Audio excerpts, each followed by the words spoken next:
السلام علیکم ورحمۃ اللہ وبرکاتہ۔ حامدہ و مصلیاً اما بعد، محترم ناظرین، سردی کے خصوصی دروس کے اندر میں نے اس سے پہلے آپ کو کئی باتیں بتلائی ہیں، اور اگر آپ نے نہیں سنا ہے تو آپ ڈسکرپشن کے اندر چلے جائیں، وہاں پر لنک موجود ہے اور آپ ان دروس کو سن سکتے ہیں۔ اور آج کے درس میں میں آپ کو یہ بتلانے جا رہا ہوں کہ اگر بہت زیادہ سردی ہے اور ٹھنڈی زیادہ پڑ رہی ہے، جیسا کہ آج کل تو بہت زیادہ ٹھنڈی ہو رہی ہے ہمارے ہندوستان کے شمالی علاقوں کے اندر، تو اگر ٹھنڈی زیادہ ہو رہی ہے، بہت ہی زیادہ سخت اور ٹھنڈ والی رات ہے، تو ہم تیمم کر کے بھی نماز پڑھ سکتے ہیں۔ یاد رکھ لیجئے، نماز کسی بھی حال میں معاف نہیں ہے،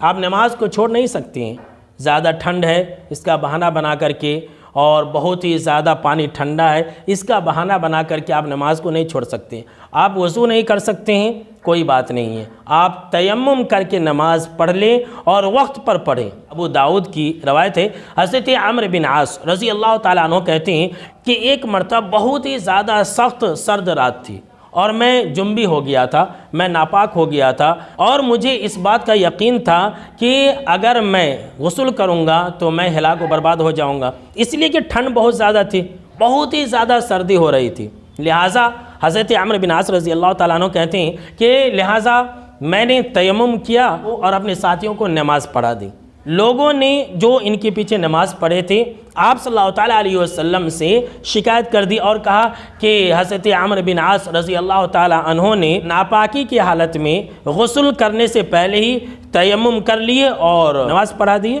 تو جب صحابہ کرام نے آپ صلی اللہ تعالیٰ علیہ وسلم سے یہ شکایت کی تو آپ صلی اللہ تعالیٰ علیہ وسلم نے حضرت عمرو بن عاص رضی اللہ تعالیٰ عنہ سے پوچھا کہ آپ نے ایسا کیوں کیا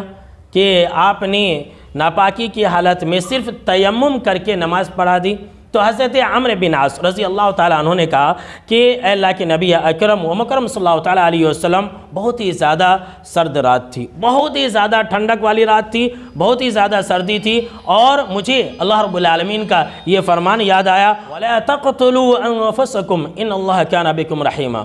کہ جان بوجھ کر کے اپنے آپ کو ہلاک و برباد مت کرو، اللہ رب العالمین رحم کرنے والا ہے۔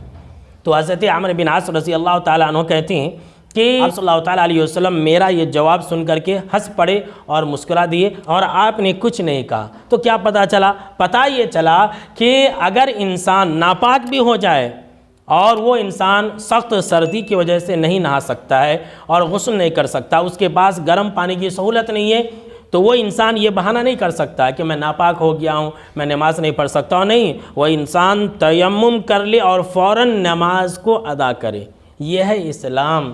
یہ ہے سنت کا طریقہ، اور یہ ہے صحابہ کرام کی نماز سے محبت۔ لیکن ہم اور آپ تو کچھ اور ہی گل کھلاتے ہیں، ہم کو اور آپ کو تو بس تھوڑا سا بہانہ چاہیے، معمولی تھوڑا سا بخار ہے تو نہیں مجھے بخار ہے میں نماز نہیں پڑھ سکتا، نہیں مجھے گڑگے میں درد ہے میں نماز نہیں پڑھ سکتا۔ ارے میرے دوستو، آپ سیکھیے صحابہ کرام سے کہ انہیں کتنی شدید محبت تھی نماز سے اور اللہ کے احکام سے، اور ایک ہم ہیں کہ نام تو ہم ان کا لیتے ہیں لیکن کام ایک بھی ہم ان کے جیسا نہیں کرتے۔ لہٰذا نماز سے محبت کرنے والے بنیں اور اللہ کی عبادتوں کو تھوڑے تھوڑے بہانوں سے ہرگز نہ چھوڑیں، ورنہ بہت ہی زیادہ پچھتائیں گے۔